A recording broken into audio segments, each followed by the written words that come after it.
Az egyetem alatt, azt lehet tudni, Szegedi Egyetem alatt, hogy Szeged-Móraváros telepünk van, miocén és medozós tárolókőzetekben, annak olyan 10 milliós nagyságrendű földtani vagyona van. Azt is lehet tudni, hogy ezeket a mennyiségeket ugye nem tudjuk mindet kitermelni,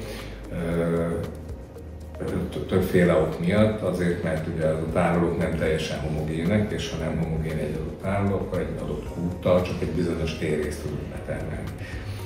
Még az se teljesen. Tehát az általánosan elfogadott tény, hogy általában olyan 25 és 45% közt tudjuk kitermelni mondjuk az olajtelepeknek az olajvagyonát.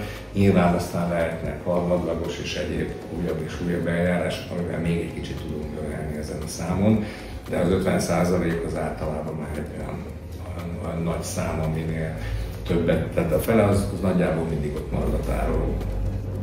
Földtudomány. A jövőnk kulcsa.